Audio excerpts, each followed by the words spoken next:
Hi అండి. ఈరోజు వీడియోలో ఈ టాప్ కటింగు అదే విధంగా జిప్ స్టిచ్చింగ్ కూడా చూపిస్తాను. వీడియోని ఎక్కడ స్కిప్ చేయకుండా చూడండి. వీడియో నచ్చితే లైక్ చేయండి. సో దీనికోసం నేను 2 మీటర్ లైనింగ్ తీసుకున్నానండి. తడిపేసుకుని ఆరబెట్టుకుని నీట్గా ఐరన్ చేసుకుని మనము బ్లౌజ్కి ఎలాగైతే సగానికి ఫోల్డ్ చేస్తాం అలాగా ఫోల్డ్ చేసి మళ్ళీ ఇంకొక ఫోల్డింగ్ అయితే చేసుకున్నాను అనమాట. లెఫ్ట్ సైడ్ నుంచి రైట్ సైడ్కి ఇలా చేయడం వల్ల మనకి 4 ఫోల్డింగ్స్ వస్తాయి అనమాట. ఫోల్డింగ్ అంతా కూడా మన వైపుకు ఉంటుంది. కోరాస్ అన్ని కూడా ఆపోజిట్లో ఉంటాయి. అది ఒక విషయాన్ని మీరు బాగా గుర్తుపెట్టుకున్నారంటే మనకి ఫ్రంట్ బ్యాక్ ఒకేసారి కట్ అవుతాయండి. అయితే ఫీడింగ్ కుర్తి కట్ చేసేటప్పుడు మనం ఖర్చులు అనేది ఎక్కువ పెట్టుకోవాలన్నమాట. ఎందుకంటే జిప్ అనేది జాయిన్ చేస్తాం కదా ఫ్రంట్ పార్ట్లో, దానికోసం. సో బ్యాక్ పార్ట్ కన్నా ఫ్రంట్ పార్ట్ ఖర్చులు ఎక్కువ పెట్టుకోవాలి. మీకు వీలైతే మీకు బ్యాక్ పార్ట్ వేరేగా ఫ్రంట్ పార్ట్ వేరేగా కట్ చేసేసుకోండి. నేనైతే మామూలుగా అయితే షోల్డర్ ఎక్కువ పెట్టేసుకుని కట్ చేసుకుంటున్నాను. తర్వాత బ్యాక్ పార్ట్ ఆధారంగా నీట్గా కట్ చేసుకుంటాను. ఇప్పుడు పొడుగు వచ్చేసి 40 ఇంచులు అండి. 40 ఇంచులకు ఒక మార్కింగ్ వేసేసాను. ఫోల్డింగ్ అనేది నా వైపుకు ఉందన్నమాట. పైన షోల్డర్ కావాల్సినంత ఖర్చు వదిలేసుకుని ఫుల్ షోల్డరు 6 ఇంచులు ఉండాలి యాక్చువల్గా అయితేని. అయితే మనం ఫీడింగ్ కుర్తీ కుడుతున్నాం కాబట్టి 6.5 పెడుతున్నాను. నెక్ కోసము 2.5 పెడుతున్నా. అంటే ఓవర్ డీప్ కాదనమాట. ఫ్రంట్ నెక్ 6 ఇంచులు, బ్యాక్ నెక్ 4 ఇంచులు. అందుకని చెప్పేసి నేను అంత నెక్ అనేది తీసుకున్నాను. ఫ్రంట్ నెక్ విడుతూ 3 ఇంచులు తీసుకున్నాను. ఇలాగ షేప్ ఇచ్చేసుకుని దిల్ షేప్ అయితే ఇస్తున్నానండి. ఇలాగ వచ్చేసి ఇలాగ షేప్ ఇస్తున్నాను అనమాట. ఇప్పుడు మీరు చూసారు కదా అలాగా, మళ్ళీ ఇలాగ కొంచెం లైట్గా. సో ఇలాగ ఇస్తే మనకి పర్ఫెక్ట్గా వచ్చేస్తుంది. బ్యాక్ నెక్ రౌండ్గానే ఇస్తున్నాను, ఎలాంటి మార్పు లేదు. చంక డౌన్ 6.5 ఇస్తున్నానండి. ఇక్కడ చూడండి, నేనైతే జిప్ కోసం 6 ఇంచులు తీసుకున్నాను. మామూలుగా ఫుల్ షోల్డర్ 6 ఇంచులు తీసుకున్నాను కదా, 6.5కి మార్కింగ్ వేస్తున్నాను అనమాట. ఎందుకంటే మనకి జిప్ కోసం ఒక హాఫ్ ఇంచ్ ఎక్స్ట్రా కావాలి కదా, అందుకుని చంక డౌన్ 6.5 తీసుకున్నాను. చెస్ట్ వచ్చేసి మనకి 8.5 వచ్చిందండి. 4వ భాగం 8.5కి మార్కింగ్ వేసుకున్నాను.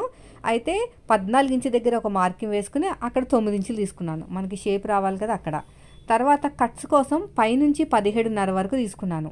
మామూలుగా 20, 21 వరకు కూడా తీసుకుంటారు, కానీ వీళ్ళకి 17.5 కావాలన్నారు. 17.5 వరకు మార్కింగ్ వేసుకుని విడత వచ్చేసి అంటే హిప్ విడత వచ్చేసి మనకి 10 ఇంచులు తీసుకున్నాను అనమాట. ఇప్పుడు ఆర్మ్ లూజ్ వచ్చేసి 7.5 మ్యాచ్ ఏందో లేదు చెక్ చేసుకుంటే నాకు కరెక్ట్గా మ్యాచ్ అయిపోయిందండి. సో ఇలాగ ఎక్స్ట్రా ఖర్చు కోసం 2 ఇంచులు తీసేసుకోవాలి. తర్వాత వచ్చేసి మనకి కట్స్ అనేవి కింద వరకు తీసేసుకోవాలన్నమాట. ఇక్కడ 10 ఇంచులు తీసుకున్నాను. మనకి పొట్ట అయితే ఎక్కడ ఉంటుందో అక్కడ 10 ఇంచులు అనమాట. ఖర్చులతో కలిపి 10 10.5 అలా తీసుకోవచ్చు. అక్కడ పట్టేస్తే మాత్రం డ్రెస్ పాడైపోతుంది.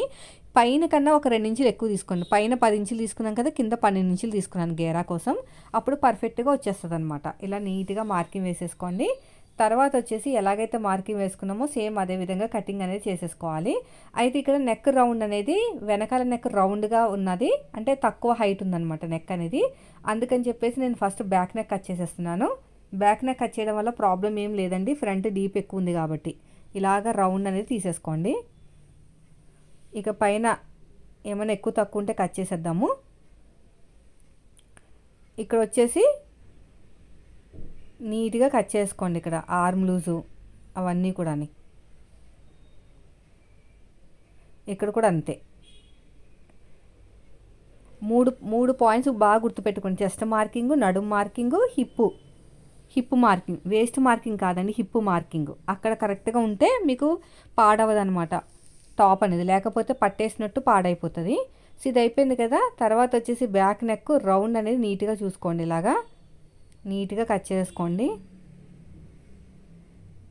తర్వాత వచ్చేసి ఫ్రంట్ నెక్, బ్యాక్ నెక్ అయిపోయింది. నెక్స్ట్ వచ్చేసి మనకి ఫ్రంట్ నెక్ ఎలాగ షేప్ ఇచ్చాము, దిల్ షేప్ ఇచ్చాం కదా, అలా ఇవ్వాలన్నమాట. ఇక్కడ చూడండి, నేనైతే ఫస్ట్ బ్యాక్ నెక్ కట్ చేసుకున్నాను. ఇక చిన్న టక్ ఇచ్చేసేయండి, ఇక్కడ కట్స్ వస్తాయన్నమాట అక్కడ.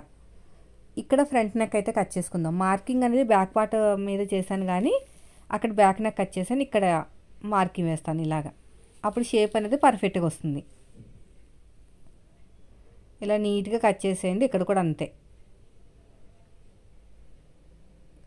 అయిపోయిందండి. ఫ్రంట్ పార్ట్ లోతు కూడా ఒక 1/2 ఇంచ్ లోతు అనేది తీసేసుకోండి. ఇలాగా సేమ్ మనం ఇప్పుడు ఎలాగైతే ఫోల్డ్ చేసామో అలాగే మనం ఒరిజినల్ క్లాత్ కూడా ఫోల్డ్ చేసుకోవాలి. తర్వాత హ్యాండ్స్ కట్ చేద్దాము. హ్యాండ్ కోసం సైడ్కి మిగిలిన క్లాత్ ఉంది కదా, దీంతో కట్ చేసేయచ్చు.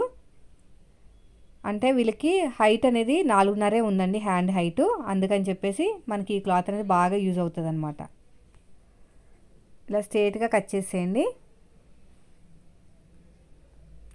ఖర్చుల కోసం ఎంతైతే ఫోల్డింగ్ కావాలో అంతా ఒక 1/2 ఇంచ్ తీసేసి అక్కడ నుంచి 4.5 ఖర్చుల కోసం షోల్డర్ ఖర్చులతో కలిపి మార్కింగ్ వేసేసుకుని హ్యాండ్ డౌన్ అనేది 3 ఇంచులు తీసుకుంటున్నాను. ఇలా స్ట్రైట్గా మార్కింగ్ వేసుకుని ఇలా క్రాస్గా మనకి 7.5 కూడా మార్కింగ్ వేసుకుని ఆర్మ్ లూజ్ 7.5 ఖర్చుల కోసం 2 ఇంచులు ఇలా షేప్ తీసేసుకుని 3/4 ఇంచ్ లోతు అనేది తీసేసుకోండి.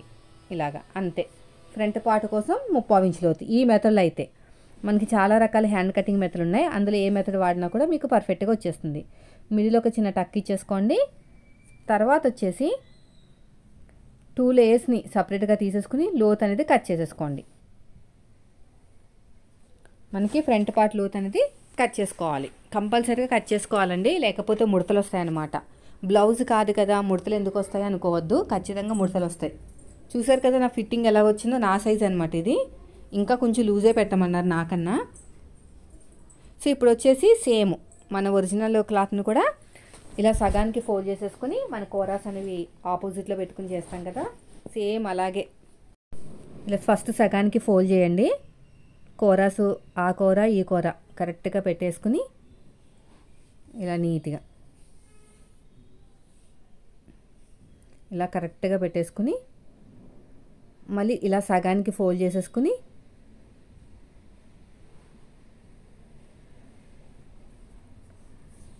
ఇలా కరెక్ట్గా సగానికి ఫోల్డ్ చేసేసుకుని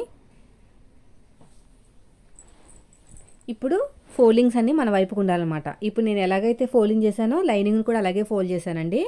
సో అది మీకు చూపించలేదు కదా, ఇది చూడండి, ఇది ఎలాగ ఫోల్డ్ చేశానో సేమ్ లైనింగ్ కూడా అంతే. సో ఇలా పెట్టేసేయండి. అయితే నేను హైట్ అనేది లైనింగ్ క్లాత్కి కరెక్ట్గా తీసుకున్నాను అనమాట. ఎందుకు తీసుకున్నానంటే ఒరిజినల్ క్లాత్ కట్ చేయడానికి వీలుగా ఉంటుందని. ఇక్కడ ఫోల్డింగ్ వైపుకి హ్యాండ్స్ పెట్టేసుకోవాలి. ఇప్పుడు కట్ చేసేసేయండి కరెక్ట్గా. నేను ఎలాగైతే కట్ చేస్తాను అలాగా. నెక్ ఫుల్గా కట్ చేయను, ఏదో జస్ట్ కొంచెం కట్ చేస్తాను, తర్వాత ఫుల్గా కట్ చేస్తాను కుట్టేటప్పుడు. పైపింగ్ వేస్తాను, వైట్ కలర్ పైపింగ్.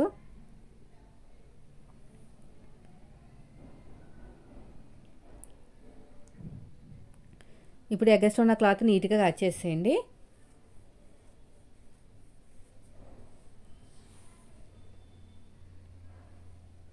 ఇలాగా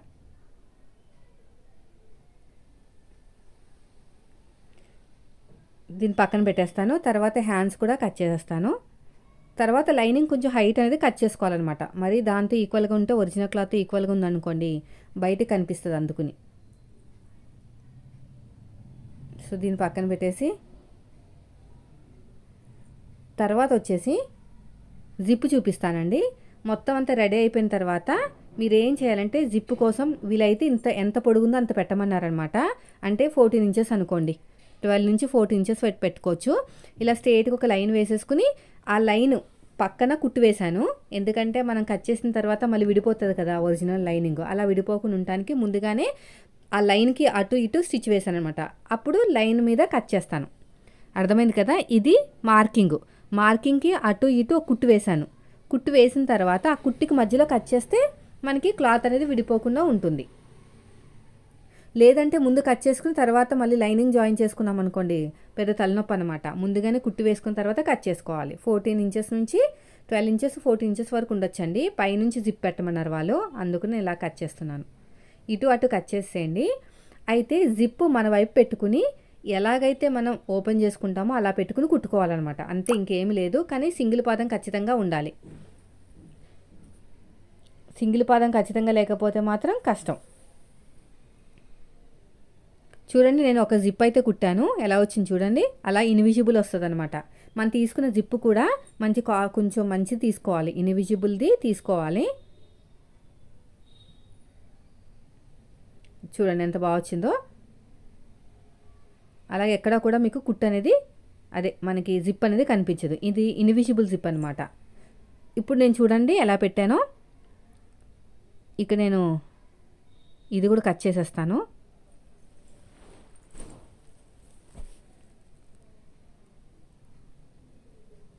ఇలా కట్ చేసేసుకున్న తర్వాత మనకి ఎలాగైతే జిప్ ఉంటుందో అలా పెట్టేయండి. ఇలా ఉంటుంది కదా జిప్ అనేది. మనకి ఇలా పెట్టుకుని మీరు ఎత్తైతే స్టార్ట్ చేద్దాం అనుకుంటున్నారో చూడండి, నేనైతే ఓపెన్ చేసేస్తాను జిప్ని. ఇది సీదా అనమాట, ఓకేనా. సీదా ఇలా పెట్టుకోండి, ఇలా ఓపెన్ చేసేసేయండి. ఓపెన్ చేసిన తర్వాత పిన్స్ పెట్టేసుకోండి మీరైతే, ఓకేనా. ఇలా ఫోల్డ్ చేయాలి, ఇలా ఫోల్డ్ చేయాలి, అంతే, ఏమీ లేదు, ఓకేనా. ఒకటికి 2 సార్లు చూడండి వీడియోని, అర్థం కాకపోతే.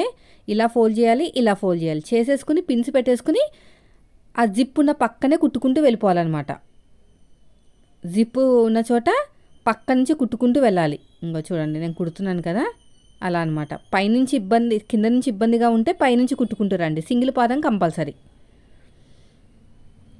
ఇలా ఓపెన్ చేయాలండి జిప్ని. ఇలా లైట్గా ఓపెన్ చేస్తే మనకి ఓపెన్ అవుతుంది అనమాట. దాని పక్కనే కుట్టాలి, అప్పుడు ఇన్విజిబుల్ వస్తుంది మనకి. నార్మల్గా కుట్టుకుంటూ వెళ్తే రాదు, ఇలాగ ఓపెన్ చేయాలి. ఇలా ఓపెన్ చేసేసుకుని పక్క నుంచి కుట్టుకుంటూ వెళ్ళాలి. మీరు కావాలనుకుంటే ఫస్ట్ ఒక క్లాత్ జాయిన్ చేసేసుకున్న తర్వాత కూడా కుట్టుకోవచ్చు అనమాట.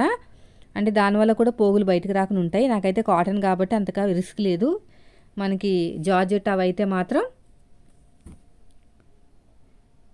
ఖచ్చితంగా మనకి ఒక క్లాత్ అనేది జాయిన్ చేసుకోవాలి. సో జిప్ని ఇలా ఓపెన్ చేసేసుకుని మీ వీలుని బట్టి కింద నుంచి వచ్చినా పర్లేదు, పైనుంచి వచ్చినా పర్లేదు, ఎటు వచ్చినా పర్లేదు, ఇలా కుట్టుకుంటూ వెళ్ళిపోవాలి. వెళ్ళిపోయిన తర్వాత మళ్ళీ ఆగిపోయి ఇక్కడ లాస్ట్కి వచ్చేసరికి ఇక్కడ ఆగిపోయి మళ్ళీ అటు కుట్టుకోండి.